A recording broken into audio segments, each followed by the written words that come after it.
What's up, everyone? It was an almost perfect weekend for Orange County SC. If you just get rid of a second yellow card for Kevin Partita in the match at Monterey Bay, it is a perfect weekend. They secure second place with some luck going their way in some other matches. They get the victory in Monterey Bay. Hey, my lucky rum is doing its job. I did pour my last glass for this episode, so hopefully I can get another bottle before the second round if we make it past the first round, which I'm hoping we do. Let's talk about all this. Welcome to the Podcast of Champions. This is the Orange and Black Soccer Cast.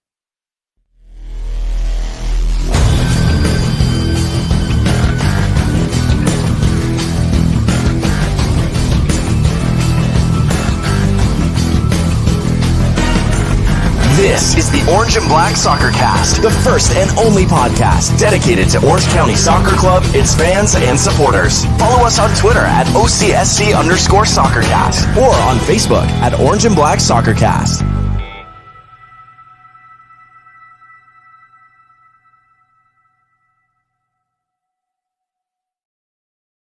How's it going, Orange County? Welcome to another episode of the Orange and Black Soccer Cast, the first and only podcast dedicated to Orange County Soccer Club, its fans, and supporters. I'm your host, Ray Samora. I'm here to take you through this journey as we discuss all things Orange County Soccer Club.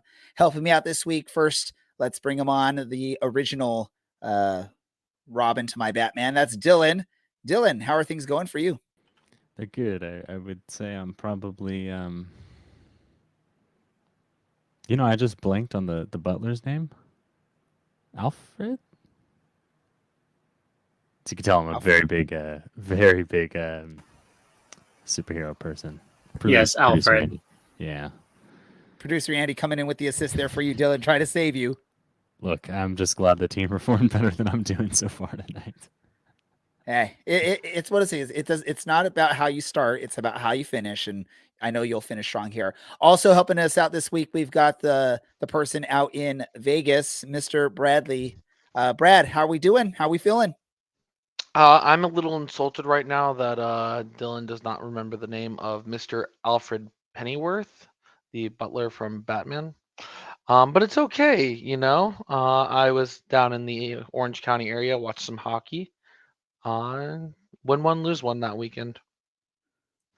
I forgot you were in the area this weekend. Unfortunately, I was busy with a bunch of stuff going on. I'm not going to mention what I was doing because Brad hates when I talk about that stuff. Also helping us out this episode, the bearded one himself, TV famous from the Monterey Bay match. We saw him out there barking some instructions or something to Orange County. I think you were sitting pretty close to the Orange County bench at the stadium, right?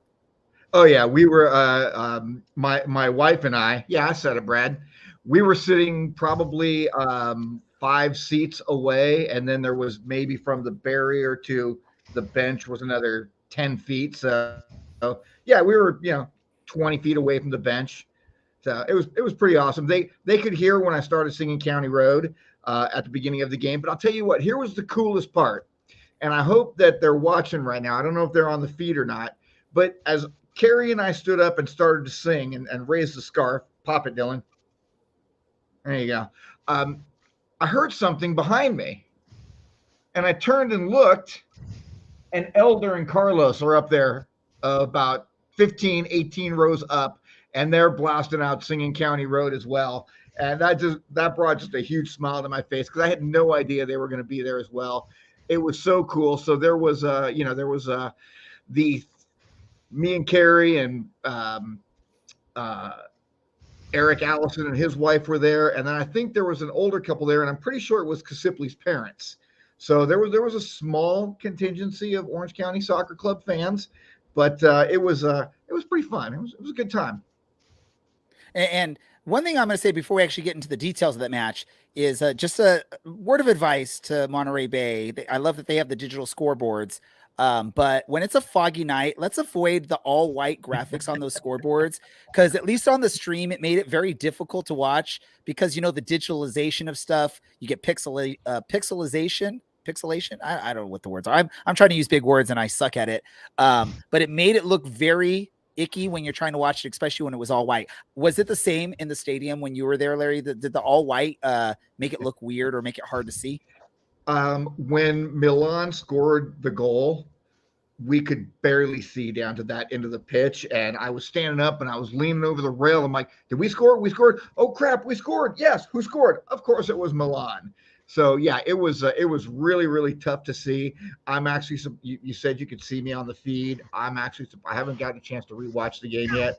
I'm surprised that you could see me because I wouldn't want to drive in that. Let's just put it that way. It wasn't great. Yeah, and again, the all white on those digital advertising boards didn't help. It was like having your high beams on when you're driving, which when it's foggy, we all know you don't do that. It makes it hard to see. Let's talk about this match. It was a big, big victory. Not super important. They had already secured home field advantage for the first round. And they even went into this match with some rotations. Marcus Nakim is out. We had Bryce Jamison in the starting lineup. Thomas Among was sitting for this match. Part of it, I think, just speaking with people involved with the team, was resting some players just to get prepared because, maybe the playing surface isn't the greatest there at Monterey Bay's home stadium. And then part of it's just, recovering from, injuries that you don't really want to risk. You at least are secure with the third spot, probably with this match, the way, Monterey Bay has nothing really to play for especially once we find out some of the later matches and what the scores were. Good result for Orange County, a 1-0 victory, not the greatest, score line ever, but they did what they had to do. They get the victory. And because San Antonio loses, they now move up to second in the West, which means if they win that first round matchup, they're guaranteed a second round home matchup, which it could be very important because if you look at the table, the possible opponents, Phoenix or San Diego at home, which would be pretty darn cool. Thoughts on this match, Dylan, from what you could see when the bright white lights were not shining on the field? Wow. Oh, that was a little brutal. If we just discount those first 13 minutes and specifically one glaring mistake from a certain someone, look, we went on the road even when we had little to play for, and Monterey had nothing to play for, and I think typically in the past we would drop points here, and now we've actually turned it around and we've actually managed to get 3 points. There's little bright spots in this match for me. I mean, literally 30 seconds after a horrifying mistake, turns around and we crowd the middle of the pitch and actually break away. And I think once you get into playoff time and, these games are going to be 1-0 affairs, 1-goal affairs at least, being able to do that, break quickly and just overload a team's defense is going to be great. So right on time. I know we all panicked a few weeks ago when we lost to San Antonio, and I think I said then, hey, we just have to put this game behind us and move on. It seems like we did that, and from what we could actually see from this match, it was good enough. Well, you mentioned the loss to San Antonio. I mean, I'm glad we at least got that loss out of the way against, at that point of the season when it's not win or go home, other than doing it during the playoffs, which is really awesome to see. Let me talk to you, Brad. Your thoughts on this match, and we're seeing some of the highlights. Is difficult, even when it's not the all white scoreboard. It's difficult to see from what was going on. What were your thoughts on this match? And how were you feeling, throughout this match? Were you nervous throughout the whole thing? Were you pretty comfortable? How were you feeling throughout this match? I mean, luckily for me, I was watching the Hurricanes throw the game. I did go back and rewatch most of the game at a little bit of increased pace, so I kind of knew what would happen.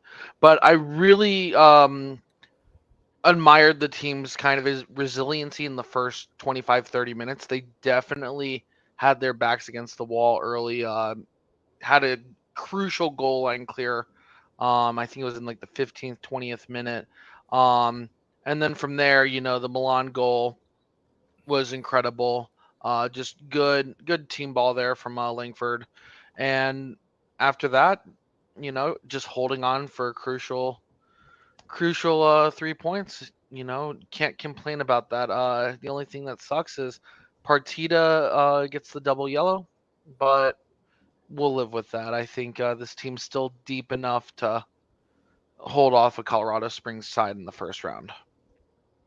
Let me ask you, Larry. You were at the match, so I want your general thoughts of the atmosphere, how it all went, what you thought from the players. But I also want to get your thoughts on Langford. It seemed to be that they were playing him more in that hold up, roll up top, which we really haven't seen out of him much this year. Almost sort of like what we saw like in past seasons from a Ugo Okoli, trying to play that hold up play, and he made that great pass to Milan there on the goal. What are your thoughts? Is that maybe a role that Langford can be successful with, and maybe it's something we might see out of him in the playoffs? And again, thoughts on the whole match as well. The match in and of itself was fun to watch. It really was, and being down there on the pitch like that is always a good time. That slot that Lanky was filling on Saturday night. We know he's going to be back next year. At least I'm like 90% sure he's going to be back next year. I would love to see that as a regular thing. Him playing in that spot next year. I feel like Kevin Langford. He is the ultimate Swiss Army knife, even more so than what Mikko Kuningas was back in 2021. Mikko, they played him up front, they played him on defense, they played him on the wing, they played him in the middle. And so far, Langford has played literally everywhere for us. And he's only been with the team for what, 2 months, 2.5 months, something like that. He is incredibly impressive. He's big, he is strong. He can play with his back to the goal. He can go at the goal. He can make a great pass for an assist. Because, I mean, let's be honest, that pass to Milan, he went over the top of 2 players, found Milan's chest, and Milan has an easy tap in. It was really fantastic. Couldn't see it really all that well because of the fog, but in looking at the replay, and I was watching the replay on my phone at halftime, it was a lot of fun to watch, and he's a talented player. And I think we should count ourselves very lucky that we picked him up when we did, and that he's going to be around for another year. Can't wait to see him play an entire 34 games for us, or 30 games. It'll be a lot of fun. He's talented and he's a good player. Here's that pass again. Have a seat, Roberts. Boom, Milan chest, tap in, goal. Larry, are you spoiling news? Am I spoiling news? No. When he came here, it was I would never give a spoiler. It was said that there was an option for next year. So and it was, to the best of my knowledge, a team option. If the team does not pick up this option, I'm going to have a long talk with Dan and Oliver and Morten and James and ask all of them what the hell's wrong with you. But they all know more than I do. So I can't recall. And maybe y'all can remember. I thought it was an option to buy, right? So I mean, they still would have to negotiate on it, or is it an option for a second year loan? Does anyone recall? Well, producer Andy's got us, so Andy's got receipts. An option for 2024. Yeah. So I mean, it at this point, if it's for next year, Larry, I mean, it's not just that Orange County say, hey, we want him, we're keeping him. They still have to negotiate there's probably a negotiated fee, and it depends on what that fee is for Orange County, and if it's a reasonable fee for what they want to spend on him, knowing what their finances are. I'll happily chip in. You'll chip in for that. Sure. Let me ask you, Dylan. Kyle Scott looked pretty good on the pitch this past weekend. There was, I could probably count on, you need 2 hands to count some of the really good looks he had, some good passes. I believe there was like a Travella pass at one point in there. What are your thoughts on his performance for Orange County, and how important is he going to be going forward now that we're hitting the playoffs? I'm really glad this is the midfielder you chose to ask me about. Not to be too negative about the other one. He's integral in the way that Eric Calvia was integral to the way that we tick. He's integral in the way that that Aiden Quinn was integral to the way we played. We're definitely hearing it, watching probably as close to Morten Karlsen twerking as we'll ever see on the plastic table. But look, there was a different manager that did not use Kyle Scott to the best of his ability, which was unfortunate. As you probably just heard all of the players singing, we have a manager now that is using Kyle Scott to the best of his ability, and I think that faith is being repaid. So I'm here for it. I'm really happy for him, and happy to see how he's kind of grown and fit in the role, and just how good we've been with him. Because we can get it done a few other ways. I mean, we can go very direct, but if you've got him as the man playing all of those balls all around the pitch, then it's just going a little bit better for us. And it gives us that little bit of control that I think we'll need to see out some of these playoff games. And the confidence is there for Kyle Scott, himself, not just the confidence that the coach has in him. And I'm looking at Kyle Scott as a player. He seems to really love being here. He's enjoying his soccer with this team. He's enjoying the moment, which I think anyone that follows sports knows. Like, if a player's not enjoying their work that they're having to do, the product shows on the pitch. And it looks like, and it's not just Kyle Scott, it looks like this team is really enjoying their experience out there each week, which is really nice to see. I know we've talked about this a lot, Brad, throughout the season. This is a very eerily similar season to the championship year 2 years ago, right? I mean, you're looking at everything going in as one of the hottest teams into the playoffs, a team that is playing pretty much as near to perfect as they can. Same type of seasons with a managerial change.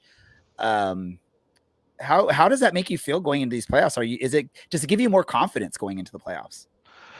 I mean, to see where we've been playing, one of the better teams in the league towards the end of the year, since really early July, it definitely brings us confidence, and I think it's rightfully reflected in some of the league members who cover the league. John Morrissey gives us the second highest chances of making it to the finals in the playoffs. Which is something that we even are in a better spot than Sacramento. Sacramento is like the fifth most likely team to make the finals. So you can see not only is this team playing well, but I think the league is recognizing and rewarding them for how good they've been recently. Larry, I want to give you your last thoughts on just this match, since you were the one there. The atmosphere, how did Monterey Bay treat you? And then we'll go into our final scores for the prediction game that we were doing this year. The Monterey fans were incredibly classy. I texted Andy during the game. There was one guy sitting about 8 or 10 rows behind me, and man, he had some really fun smack talk. And it takes a certain talent to talk some good smack at your opponents. And this guy was, I mean, I'm not going to repeat all the things he said, but he was good. He was good. I got to meet Superfan Dan before the game, and him and I talked for a few minutes. And you'll notice that I'm wearing, I've got all the pink on tonight, as we all know, and I've got it in my hashtag there. It's Breast Cancer Awareness Month. They were giving out these pink shirts, and we bought the pink scarf. The crowd was very much into it. They've got their own La Banda out there. So that was 90 minutes of constant trumpet and drums, just no singing, just constant noise. It's cool. It's their atmosphere. They had a big crowd. I mean, I don't know what it was. I would guess 7,000 people. And it wasn't, 3,000 people sitting in the seats and 3,000 people over at Beer Fest. It was all 7,000 people in their seats cheering on their team the entire time. It was a great atmosphere. It was a lot of good people. Ugo caught my eye. I caught Ugo's eye before the game. He came running over, gave me and Carrie both a hug. So that was really cool. Monterey Bay, Logan just said it. Classy team, classy city, classy organization. Nothing but good things to say about them. And at the end of the day, we came away with the win, and that's the most important thing. So with that, the regular season ends, and I don't know, are we going to do our prediction game for the playoffs, or is that the official end of the game, Brad? And now it's just the rest of the thing is just us talking and acting like we know stuff. I feel like right now, predictions, we should just call the predictions over, just like the standings are for regular season. However, with that said, I think there is There is interest amongst everyone to do some sort of playoff structure. I haven't figured out what that looks like because the league does one, I believe. Um, oh God, what's their names? The USL show does one. So if we do one, it's either specifically tailored towards the Orange County fans, or we're kind of just copying everybody else. Maybe what we can do instead, if you can put it together quick enough, is we could just do like a bracket pick 'em, and everyone puts in their bracket picks for the playoffs, and let's see who does the best, who gets the most That's always wins. an option. Dylan doesn't like that idea. I don't think he's scared. Look, I'm just saying the last time that I did a bracket, Orange County didn't do so well in the conference final. And I know in the past I've said what we do has absolutely no bearing on what the team does, but I've been hurt once, and I am hesitant to be hurt again. But there's the results for the final. Unfortunately, Mark McNulty did not score a goal for me, but I did get some points, I think, for at least the victory that I predicted. But it looks like Taylor, although Kayvon made it close at the end, it looks like Taylor is the all-around victor, right? That's why it's her show. Perfect. So we wrap up the regular season with Orange County, one of the hotter teams in the league. And now they head into the playoffs as the 2 seed. And what is their reward as the 2 seed? They get to host El Paso Locomotive at Championship Soccer Stadium this weekend. El Paso had the better of Orange County in the regular season, a win and a win for El Paso in the first match, a draw in the second match between the two teams. Does that scare anyone that Orange County wasn't able to beat El Paso in the regular season, or is it different now that it's, because the first El Paso match that we lost was when it was the beginning of the season type Orange County. They weren't really finding their footing yet. And then the second was a draw, so we didn't lose there. Is there any fear? I'll just raise your hand if there's any fear facing El Paso, Dylan. Yeah, there's fear. It's not about the fact that we haven't beaten them this year. It's about the fact that they've been a mixed bag of form. I mean, they conceded 4 to Memphis, and no disrespect to Memphis, but that's not for everybody. A 0-0 draw with Loyal, beating Oakland 2-1. If we play down to their level, as Orange County quite often does with teams that are, I mean, I guess it's on merit at this point, right? We've played 34 matches, not as good as us. We tend to play down to their level, and yeah, like Larry just put in the chat, it's the playoffs, anything can happen.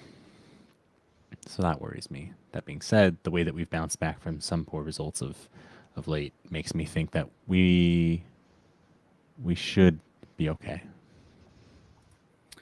You look at the other potential teams that Orange County could have faced, depending on where they would have finished. There was the potential for a Phoenix first round matchup. There's also the potential for a Colorado Springs first round matchup. Brad, is El Paso the better of the 3 opponents for Orange County heading into the playoffs, or would you have rather faced one of those other teams? El Paso, I mean, I would have rather seen like Oakland get in, knowing that they've been struggling, or Monterey Bay. We would have not been in hosting. I would have liked to see Oakland get in, knowing that they've been struggling recently. I think that would have been a good matchup for Orange County had Oakland slotted into 7th. With that said, I got really no complaints about playing against El Paso. I think Calvillo is gonna have his sights out for a revenge game, but should be a fun matchup. It should be very fun. Larry, is El Paso your pick out of the potential opponents that if we would have placed 3rd or 4th at the final standings? Are you happy that we got 2nd in El Paso, or would you rather maybe picked 3rd or 4th and got Phoenix or Colorado Springs? Or I guess out of those 3 teams, who is your preferred and who would have been the scariest option? Scariest option is always going to be the teams that are your true rivals. And that's what's going to make the second round of the playoffs so incredibly fascinating a week from Saturday. Once we take down El Paso, and we're going to win. I'm not afraid of El Paso. Okay. They're a good team. All the teams in the Western Conference are good teams with the exception of Vegas. Okay. Vegas just isn't very good. That's a fact. there are how many teams in the Western Conference? 12, 13, 14? I've lost track. I can't keep track. It is But we're 12. talking about 12 teams, of which 10 of them going into the final day were either in the playoffs or had the possibility of going into the playoffs. Okay, so that makes a very, very dangerous division, top to bottom. Very dangerous conference. Whether it's El Paso, Colorado Springs, those are two teams that I'm not worried about. I don't care how good Colorado's been playing. My concern is San Diego Loyal. Everything to play for. Everything to play for. They are no more. It is the ultimate lose and go home for San Diego. That is going to motivate them, and they're a good team. Otherwise, they finished 57. We finished 57. So San Diego, I'm concerned about. I hope that Phoenix beats them so that we get Phoenix in the second round. El Paso doesn't scare me. Colorado Springs doesn't scare me. For that matter, Sac, Charleston, everybody in the Eastern Conference. I'm not scared of any of these teams, not with the way this team has played over the last 26 weeks, 26 game days. We're the best team in the league. Dylan, are you as confident as Larry in this first round matchup? Larry says there's no doubt we're going to win this match against El Paso. Are you as confident as he is? There's always a level of doubt. Look, we snuck in 2 years ago. Well, we didn't sneak in 2 years ago, but there's a bit of it. Excuse me. There's a bit of it where once the expectation is there that you'll do well, it's almost more fearful. At least it is for me. Now, I'm not a professional athlete, so I don't go into every match thinking, hey, we're going to take 3 points from this, or hey, we're going to advance from this. I like to sit in fear, or actually stand in fear, as you've seen it many a match, Ray. And specifically one I can think of in the past was Orange County Reno in 2018, where I could hardly stand to watch the last 10 minutes. So, look, regardless of what happens from this point on, what Orange County managed to do this year, what the players and what the staff managed to do this year with such a turnaround in 5 months was hard to believe after what it was for 15 months. So they deserve a lot of credit and a lot of pride for getting to 17 wins, for getting to 57 points,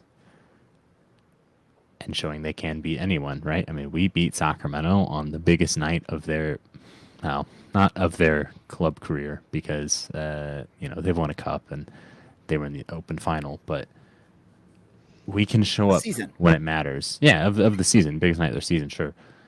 We can show up when it matters, and we can beat whoever we want to beat. We showed that 2 years ago in Tampa. I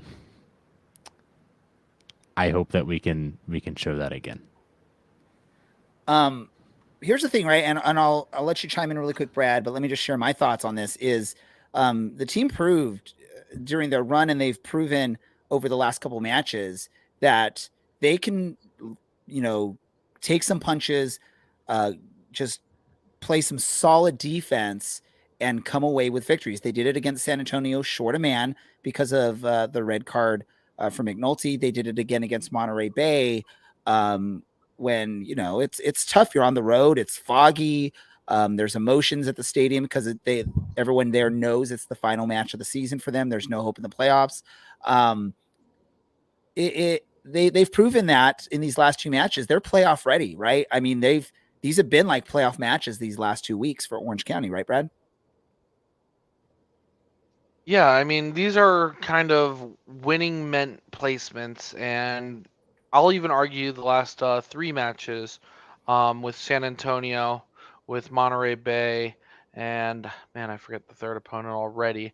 But we talked getting what 6 points was good, and I think we ended up getting all 9 points out of those last 3 games. And look where it took us. It took us into second. It was Oakland. That's what I was thinking, but I didn't want to sound wrong again. I already said we played Colorado Springs in the first round. But this team is performing very well. You can look back to April, May with where the team was, and if you were telling us, we'd be second, everyone in this room would take it. We'd laugh at you and say, no way this team ends up in second the way we've been playing. But that's the reality of where we sit now. We had a 9-game winning streak in July, August, and now we're sitting in second. An amazing turnaround of the season. And let's talk to one of the people responsible for that amazing turnaround. And that's the head coach for your Orange County Soccer Club, Coach Morten Karlsen. Let's watch this really quick again.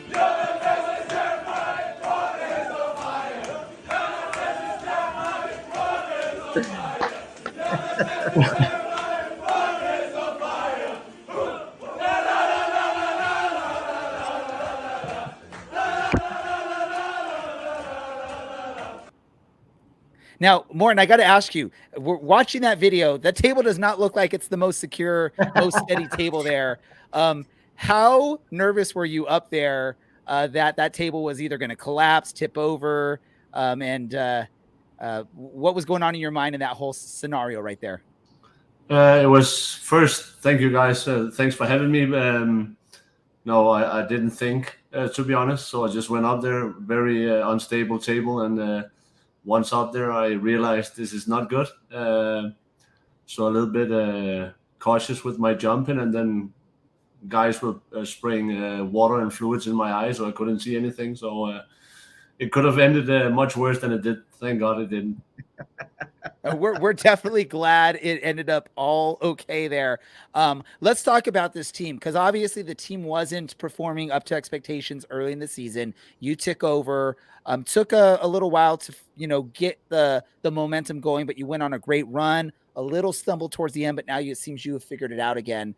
We were just talking earlier that you can tell with this team that there is just a great chemistry that has been built with these players. They all seem to be very happy to be on this team, and they're happy playing in these matches, which isn't always the case. I'm sure you've experienced it in your career, throughout your careers, that sometimes players aren't happy in situations, but it seems like this team is excited to play for Orange County and play for you as coach. How did you sort of work that in from the early season struggles to where we are now? What did you implement with this team to get that camaraderie and that chemistry together that we're seeing from these players at this point of the season? Yeah, I think when I eventually got here in end of January and met all the players and the staff, it was already a good group of players.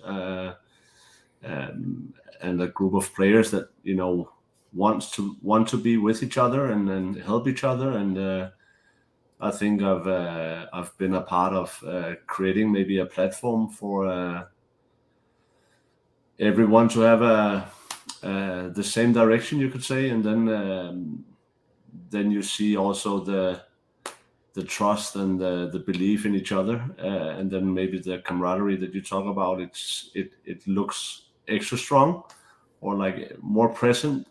So I think it's a mix of the structure and the direction that's been given, and then each player now is growing in their position. So I think it's always been there, and now it's just being backed by the organization and the results, of course. And so the team finishes the season second in the West, which I would probably assume there would be no one back when you took over the reins of this club that thought that was maybe a possibility, at least the way they had looked at that point. If we go back, if we had you on the show that first week you took over, how confident would you have been if we would have said, can you get to second place by the end of the season? How confident would you have been back then? And going forward, how confident are you heading into the playoffs now? I remember myself telling the players our first goal was to get into the playoffs, and once we were there, I also said to them, I'm going for the first place now. We had 10 points to Sacramento, 11 points at the time, so I was actually ambitious enough to say it, also to encourage the players to keep dreaming and keep chasing, and not settle just on 8th or 7th position, but always have that mindset of keep attacking, keep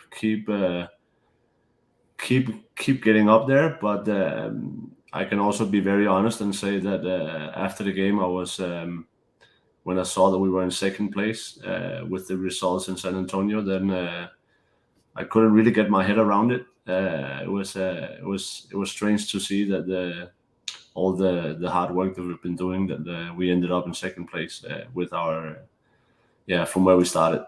So a little bit of both. I was ambitious, but I was also realistic that would be difficult. To go off of things being difficult, how are you going to keep the team, or how do you plan to keep the team focused and confident in what is now, I guess, technically a knockout tournament? I think the first test we had in that, to staying focused was after our 9-game winning streak and 11 games unbeaten, and we met El Paso at home actually, which was the first opponent to really try to ruin our game.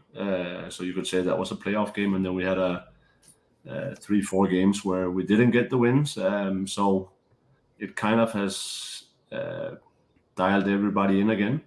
I think when you see the San Antonio game, that was a playoff team. I think we acted like a playoff team. So I'm confident that we'll be dialed in for El Paso on Saturday. Away from the team and more for you, are you a bigger fan of Morten's on Fire or the Duck Sauce remix with fans just saying your name? I mean, which chant's your favorite? That's a good question. I have enough interaction with the players every day, so I would go with the fan edition and pick that one. I'm sure they'll love to hear that. All right, Morten. First of all, congratulations on making it to the playoffs as the number 2 seed. I know I was saying before you came on, if you asked any of us earlier on, especially when you took charge, would we be in the spot? All of us probably would say no, and yet you were confident enough to say we would be.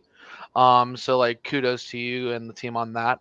I got 2 questions for you. The first one is looking forward to this week we play El Paso. We have a draw in September, and we lost in all the way back, and I believe it was early April. Are you confident with what the team is doing right now? Do you have a strategy that you are confident that you can get a goal against this El Paso team? Because we haven't scored on them so far this season. No, if you divide the 2 games, the first one in El Paso, I think it was a different time, and I remember also going into El Paso with a couple of injuries. So and if you don't look at the result in the latest game against El Paso, it was a game where we allowed, I think, 0 shots on target. Probably could have had a couple of penalties. So I'm confident that we're gonna analyze the latest game, of course, and the last couple of games of theirs, and then I'm pretty sure that we will have I know that we'll have a game plan ready for Saturday, and I have a good feeling. Awesome. So a lot of highlights since you took over. Is there one specific game from planning to execution and like seeing what happened? What was your favorite game that the team so far played this season? Can I take 2? Yeah. So I would actually say Sacramento away, with what they come with, and also the changes that we had to do. But for me, that was also a game for this league, an extreme environment. 23,000 people, their celebration day, etc., and we were completely focused and followed the game plan. And the second one is actually San Antonio home, the 1-0 win. Also, we lost 3 rounds earlier. We lost 4-0 down there. We didn't compete at all, and the level of improvement from the 2 games, it was like this. So that was pleasing to see that the players was ready and had the mentality to fight back and put things right. All right, so I may have lied. I have one more quick question for you. So, at the end of the year, we typically do an award show where we nominate, stuff like Player of the Year. What would be your nomination for Goal of the Year for Orange County, if you have one in mind? Oh yeah, it could be Owen Lamb against when was that? Was it Pittsburgh or something?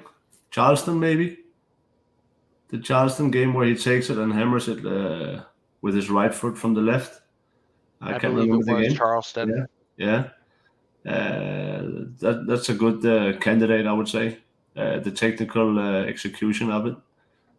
Surprisingly, that we see that from Owen. But that was a good surprise. I'm joking. And I will say good memory on that. technique. I would say good memory. It was the Charleston match that Yeah. Owen Lamb had that goal. So that was good memory there, Coach. Thank you. Hey, Coach. Larry here. First of all, it was great to see you up in Monterey on Saturday. It was a lot of fun getting to sit right there next to the bench. I kept looking for you to point over to me and get me in the game, but that's fine. I'm not mad at you. Maybe next time.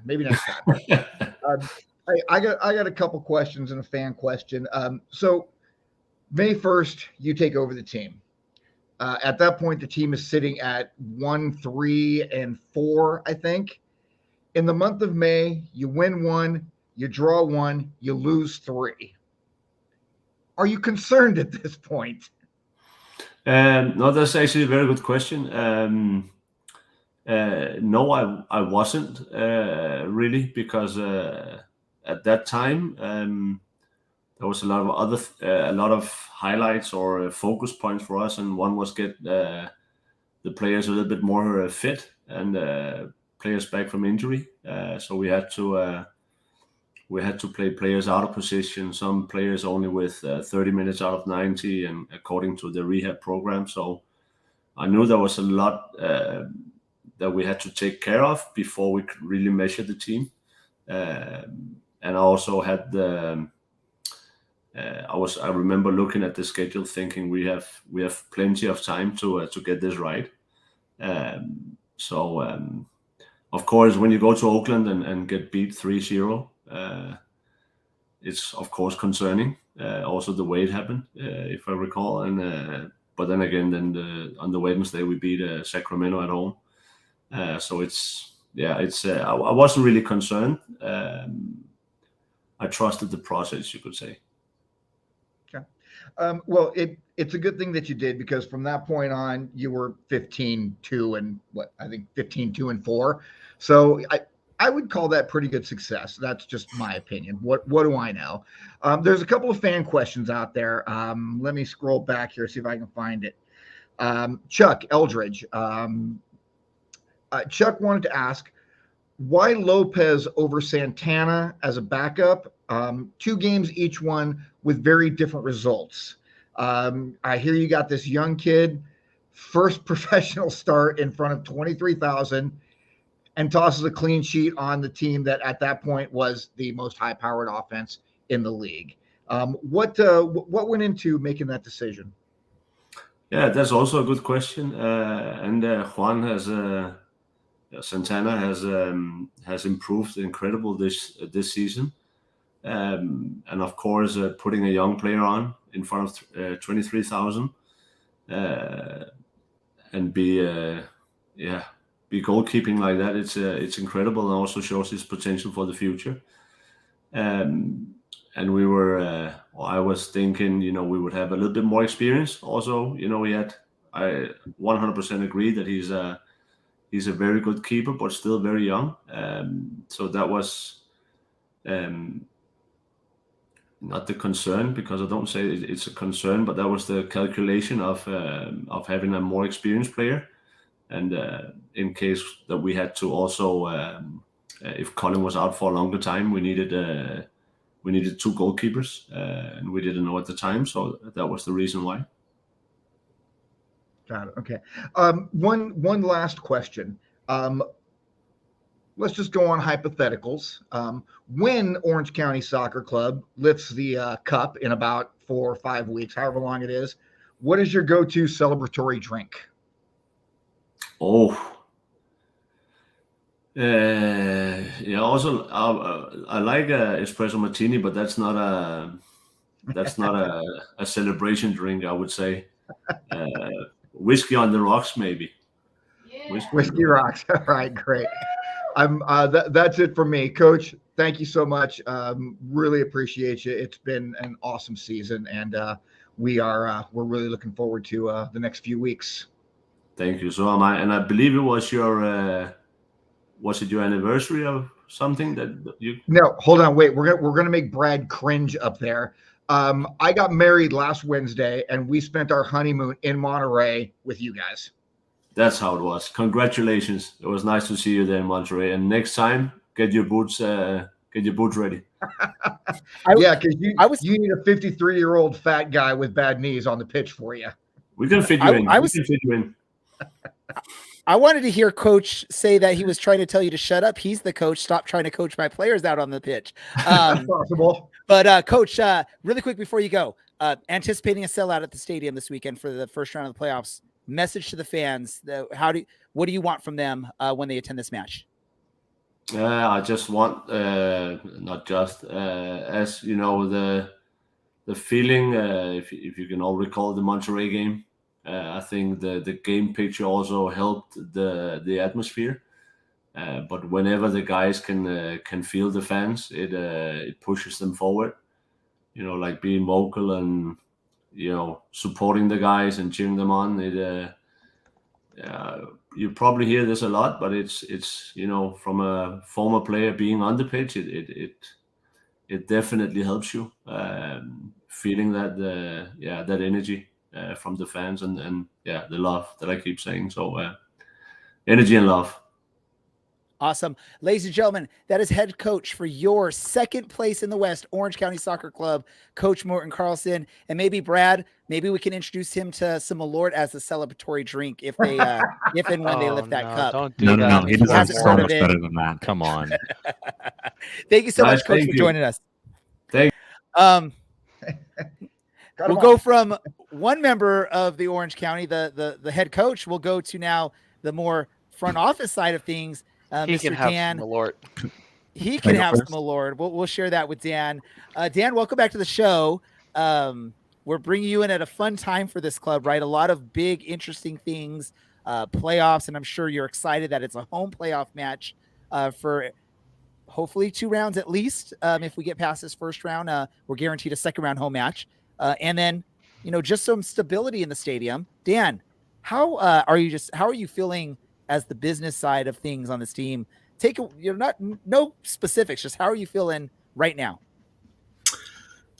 So, to use an English expression, I'm as happy as Larry, who obviously is very happy this week. So, and obviously, if I can pass on my congratulations, I didn't make it to Monterey Bay. My week ended up being very long and very tiring in a good way, but I didn't make it to Monterey. But I know you did, Larry, and congratulations. Thank you. And commiserations to your wife. So look, it's been quite a week, and I'm very pleased that what started in a council meeting in a council chamber ended in a council chamber, and 12 months is a long time, and everything's very, very different. And the fans showed how much the club meant to them 12 months ago, and we did a lot of work, and the city staff were fantastic, and we got the result we wanted, which is 10 more years in the stadium, which is what you all wanted, and we were pleased to be able to deliver it for you. And I would assume it doesn't hurt that the fans actually showed up this season. I mean, the house was packed pretty much, especially the latter half of the season. But for most of the season, compared to when you look back 2-3 seasons ago, you had a good turnout for the full season. I'm sure that helps when the city council sees, hey, they're actually bringing people to the park. They're bringing people to the city. Obviously, these people aren't just coming and leaving without spending money. They're coming to the game spending money. They're eating at local restaurants before matches. I'm sure that was a big part of the city's decision. How important was for you guys as a club to get fans to the stadium and encourage them to be there each and every week? Yeah, look, obviously it can't hurt. We've made this whole thing that we're a community club trying to bring people together. So it works a lot better when you actually bring people together. We've sold out the last 5 Saturdays. And the first one of those was July the 1st for the 10th anniversary game.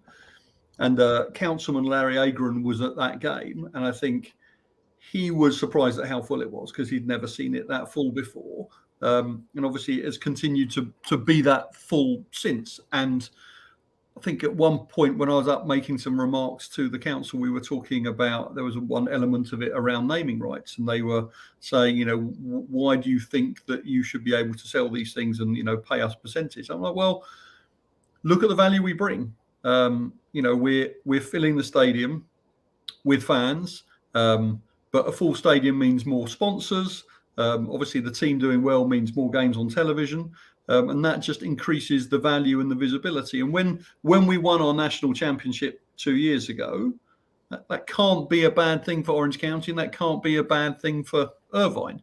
And as we go into hopefully another playoff run, it's great. All eyes on Irvine, and that's the sort of thing city councils really value. I'll pass it off to you, Dylan. Well, we'll keep it on the stadium before I just go to utter nonsense. Our producer would like to ask you, what do you attribute the change in the approach from the city? Because obviously, 13, 14 months ago now, thank God for a few of these listeners getting in front of the city council and begging, pleading, and to know, not to discredit your part, a big part of you doing your best as well to keep us in Irvine. Having listened to the city council meeting, it seemed to go a little bit better. What changed? That's a good question. I think there's some practicalities to it. So whatever the opportunity that may or may not have been seen as valuable in the past disappeared for a variety of reasons. Some of it was, the legality of whether a team like that, who were still in our league at the time, could play in the stadium. Frankly, a big part of it was the fans turning up in the numbers that they do. I mean, we are, in terms of local elections, there's probably on the recent game nights in the stadium, there are probably 10 times as many fans in the stadium as is the average margin of victory in a local election. So I think them seeing the power of the fans, I can't imagine hurts. In the way I approached it, I was only 7 days into my new role at the time. I actually didn't know a lot of the history. I hadn't been involved in a lot of it. So I sat them down as a former government official myself, albeit a different type of government.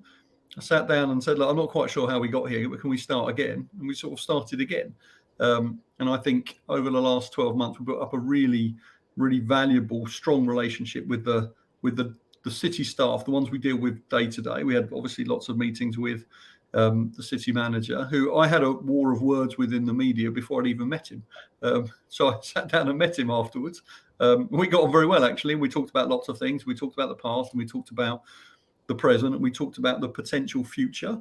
And we worked with their staff, and the staff at the city of Irvine like seeing the stadium full. They like coming to watch the games.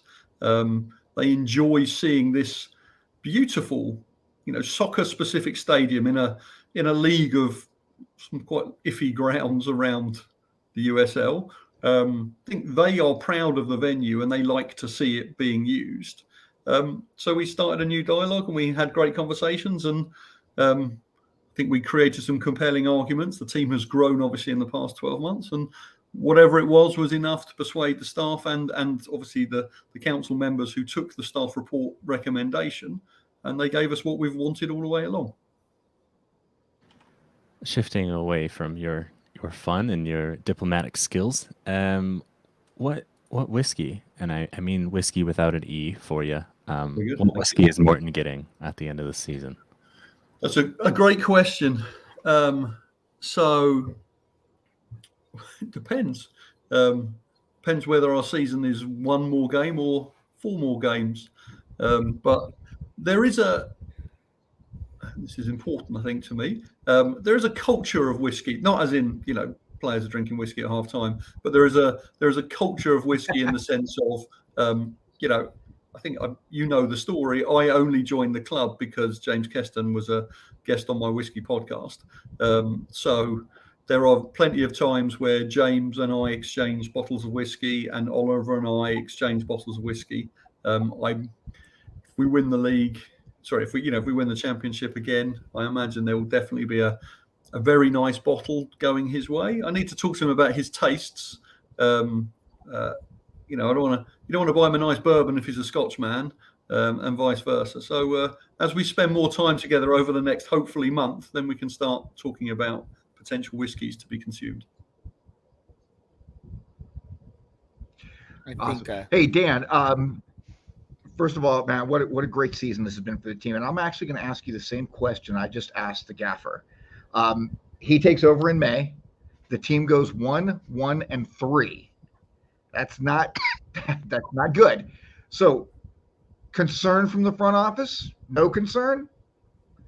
Tell us what the front office is thinking at that point. So, I mean, people have slightly different definitions of the front office. The front office, in the purest sense, which is my sort of side of the business, we sell tickets, we sell sponsorships, we sell merchandise, we do government relations.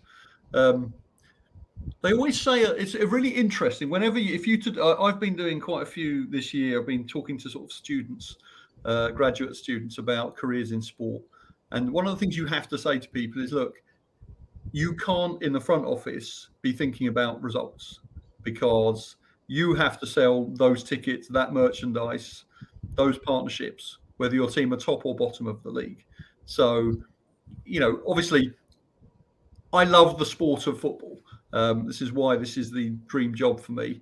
I'm not very good at separating what should be a pure business from, the fun of being at matches and seeing us win. But, particularly when we did not start well, and the crowds, albeit on average in sort of March and April, were higher than the previous year, they weren't leaps and bounds ahead of where we'd been in previous years. So, I sort of sat the team down and said, let's not think about, whether we're winning or not. Let's do our job. And so, were we worried about whether Morten was the answer? I think we were worried about whether we could do our jobs, which is, how do you keep entertaining people and how do you keep filling a stadium? Now, obviously, the converse of that is our job becomes a hell of a lot easier when the team goes on a 9-game run. We always joke after games, the social media folks, it's very hard to write the caption after you've lost. Do you just write, "We go again," or, "See you next week"? It's a lot easier when you're punning away after multiple victories. But it's so we get very excited in the front office when we're doing well, because it does make our job easier. But theoretically, our job is to be resilient and try and fill out that stadium, even if the team is bottom of the league. Gotcha. Now let's shift gears just a little bit. We have at least 2 home games coming up. I think we're going to get 3. I think we might even get a 4th. Can you commit right now to me and to the fans out there to getting Robbie Williams to come and sing the national anthem? Can you do that, Dan? Everybody's looking, because nobody but me and you know who Robbie Williams is. Hey, that's a teen pop star idol back from England. From the UK. I'm aware who who Robbie Williams is. All Come right, on, Larry. We're not Well, as they naive know. as we look. Well, y'all are kind of young, though. I have to say, I've been with the club 3 years. One of my favourite things is how much we've improved the national anthem performers. It's one of those things where, you've got to find, whatever it is, 17 performers a year. And we've had some absolutely splendid singers. Sometimes we've had amazing groups from schools and choirs. We've obviously had our friend the guitarist, and we've had people from American Idol and local rock bands. I probably spend a disproportionate amount of time trying to get that right, because I think it really does set the tone for a game, particularly when you, the fans, turn up in big numbers and get to your seats early. A good anthem can really get you going. And I think the team appreciate that. And Oliver and I talk about it quite a lot, and he implores me to have the highest quality possible anthem singers, particularly for the big games. And so that's another part of what we in the front office try to do. I was going to nominate Dylan, but you said high quality, so I guess that takes away that. Yeah, that's definitely not going to make me. Last one from me, Dan. When we do lift the cup, what is your go-to? What are you going to be celebrating with that night? So I remember when we won last time, and some of this will depend on geography. So I remember last time drinking an Aberfeldy 12, because that was the best whiskey in the bar in the hotel that we were staying in St. Petersburg. And so that's what we drank, because we were in the hotel bar. So if we are at home, I will bring a whiskey from my collection, probably a Balvenie 21.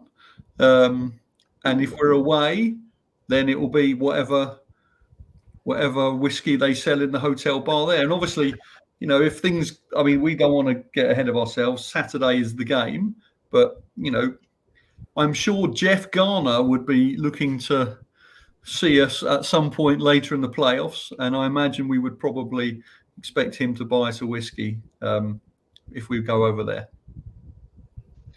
That's it. I'm all done. Thanks, Dan. It's always a pleasure having you here.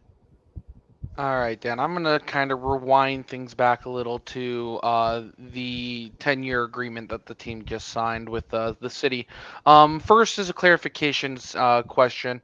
Is it a 10-year deal, or is it a 5 with a 5 add-on, and whose decision is it for the extra 5 years? Excellent question. We've been having this debate. My position very much is 5 plus 5 does indeed equal 10, but it's a 5-year deal with a 5-year extension on the same terms. So there will need to be discussion in 5 years, but if everybody is still friends at that point, then it's like contractually, so everyone, both sides have to agree to the extra 5. But if you're not going to extend at that point, you would need to say we don't want to. So it is in the way that the MOU used to roll over every year that we were under before. We're working on the assumption that it's 5 plus 5, but we're calling it 10. And in the press release that the city co-signed with a lovely quote from the mayor, they didn't disagree. They didn't try and call it 5 plus 5. So we are talking about staying in this stadium until 2033. Awesome. And a follow-up question. It looks like the only sticking point the city had from that meeting was with the naming rights deal. And I'm guessing my question is kind of a two-part, because up until now, the city's not really made an effort to have any naming rights or put anything on the scoreboard. And I don't want you to kind of talk yourself into a corner, but is this something the team brought up to the city, and then the city saw it and they kind of were like, this is something that we need to get our hands a little bit more into? Because that's kind of how it felt from a spectator point of view. The way it works in not just the city of Irvine, but everywhere, is you have officials who are full-time staff who make recommendations, and you have elected officials who make decisions. So a report was presented. They looked at the report. They gave their views. We heard their views. They voted on their views. And that is the basis of the contract that goes forward. So I am pleased with the deal that was done. I worked on the contract. I've seen the new contract. I'm signing the final version. I'm very comfortable that it gives us all of the things that we need as a football club to move forward for the next 10 years. Awesome, and congratulations to you and the team for the extra 10 years. This is something that we've all been hoping would get done. Obviously, building a stadium that we own is kind of the preference, but uh, Championship Soccer Stadium is absolutely beautiful. It's probably my favorite stadium I've visited in the league, and the fact that you guys play there every week is pretty awesome. Yeah, look, we love the stadium. The fans love the stadium. I look forward to the team playing at the stadium until I basically look like Larry, which I imagine I will at some point in the Thank you, Dan. mid-30s. Love you too, buddy. Dan, I want to ask just one, maybe two quick questions, and then I have, I believe, a fan question or a question that I think came up in the fan chats.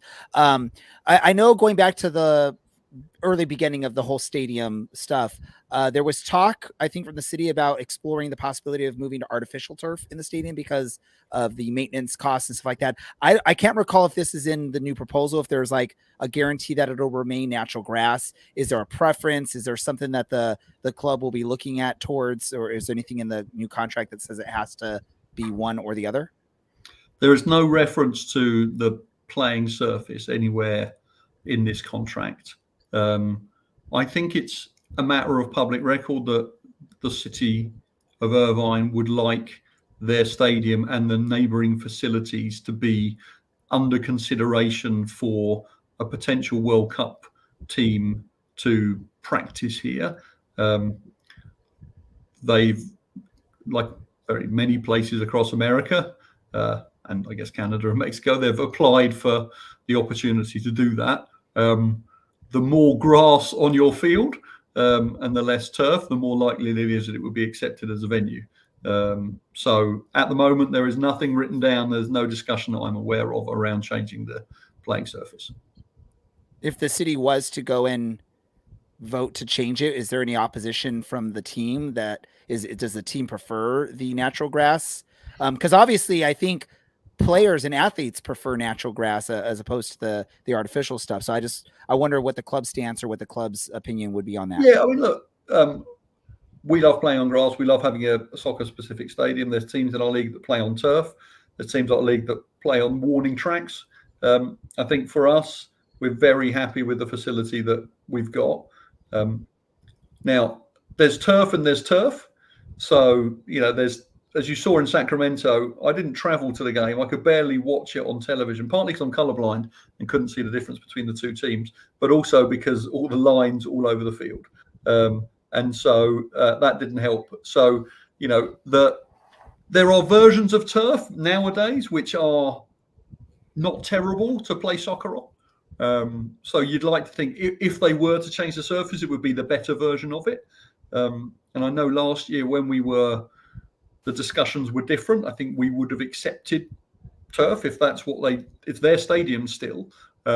We would prefer grass is the short answer. Perfect. One last question.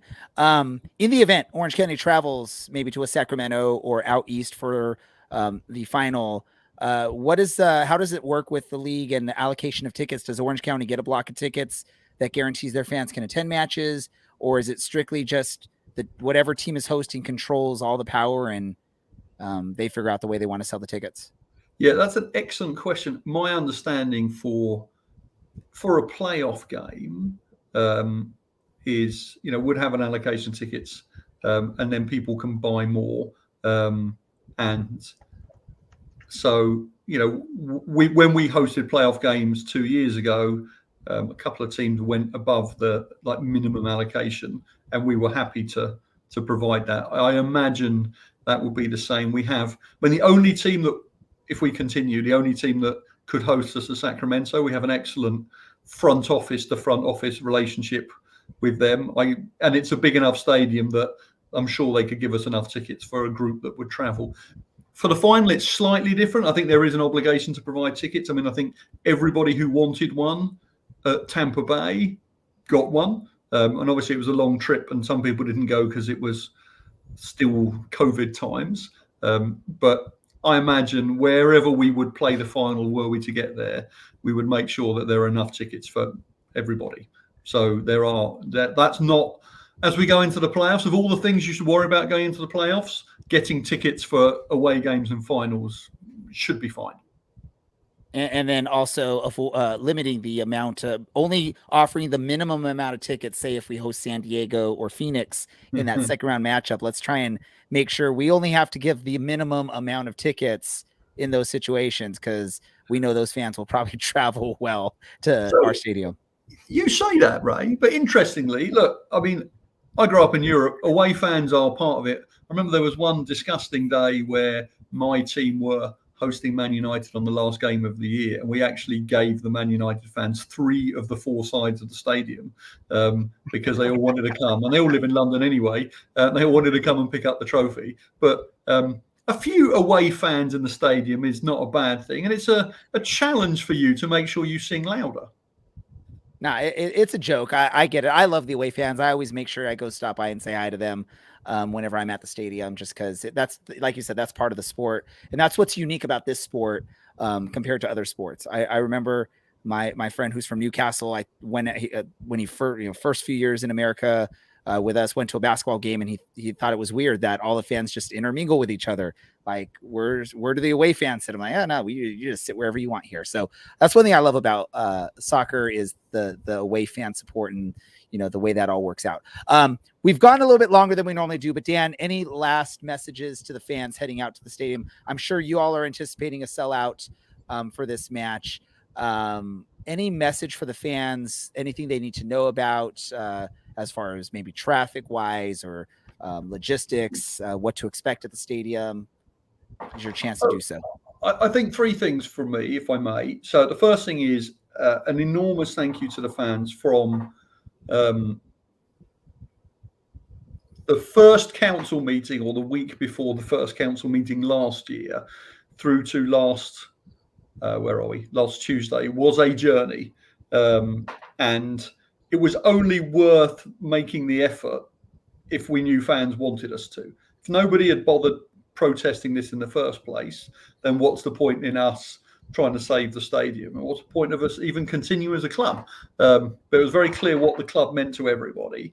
And that spurred us on throughout our decision making. So I think, a genuine, heartfelt thank you to the fans for making us feel like there's a club worth fighting for, and sort of spurring us on to make the extra efforts to get you the stadium deal that you, as a fan base and as a community, deserve. So I think that's the first thing I want to say. In relation to Saturday, yes, it is going to be hopefully our 6th Saturday sellout in a row, which is 300% more sellouts in one season than we've had in our entire 10-year history up to this point, which is extraordinary. So we've sold out 3 times as many games in the last 6 Saturdays as the previous 10 and a half years. And that says an enormous amount about you, the fans. It will be a great atmosphere. The game kicks off half an hour later, but we're opening the gates at the usual time. So we want to see people in there early. There's going to be music. We want to create the atmosphere. And I noticed it in the last game that everyone was pretty much in their seats for the anthem and for the start, which isn't always the case because people are getting beers or they've got in late. And I think having it ready to go means a lot to the players. And I expect to see that on Saturday. And, I know Coach said it on here, but the players notice it. And if you can fill it up, then it definitely helps them do their jobs. And I think the third thing, I can't really say very much about it, is even in a week like this, where we've just had the stadium deal and now we've got, a home playoff game, there's some very interesting and exciting news that will be breaking later this week, which I think will be of real interest to the fans of this club and the people of Orange County and beyond. Awesome, Dan.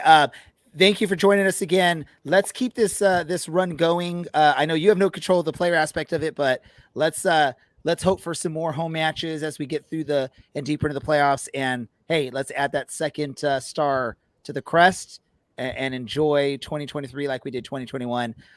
Ladies and gentlemen, English Dan from your Orange County Soccer Club front office. Thank you so much, Dan, for joining us.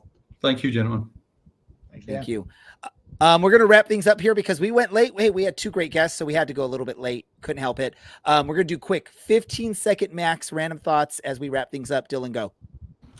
Hey, Rugby World Cup semifinal this coming weekend. So you got something to do during the day before the evening match. There we go. Larry? October is Breast Cancer Awareness Month. For any of the ladies out there watching, get yourself checked. For guys out there, get yourself checked because it happens to men as well. This is something that is very near and dear to my heart. I lost my mother to breast cancer. Actually, tomorrow is the 6th anniversary of her passing. Both of my sisters are survivors. I have 4 female cousins who are 35 and above who all are still fighting their fight. So keep the fight up. That's why I'm wearing the pink tonight. That's where I got my pink scarf that I picked up in Monterey tonight. Get your mammogram. There you go. That's it. Brad, random thought. Larry took my 15 seconds, but go listen to the Struts. They're pretty awesome. Yes, they are. My random thought. Hey, I drank my glass of my lucky rum tonight, which is part of all the wins we've had recently. So hopefully we kept the thing going. Now I need to buy a new bottle because it is now empty. So I will need to get one for the next episode. Or I will be at the stadium this weekend cheering the team on. I will be sort of near Carolina Coalition. I'll be in that seated section that's caddy corner, I guess, or over across the bushes from y'all. So it'll be awesome. Hey, thanks to everyone tonight. Obviously my co-host Dylan, Brad, Larry, my producer Andy, also our special guest tonight, Coach Morten Karlsen, and Dan from the front office, Dan Rutstein from the front office. We appreciate that. All the listeners that participated with us as well. Thank you so much. This is the Orange and Black Soccer Cast. We are out.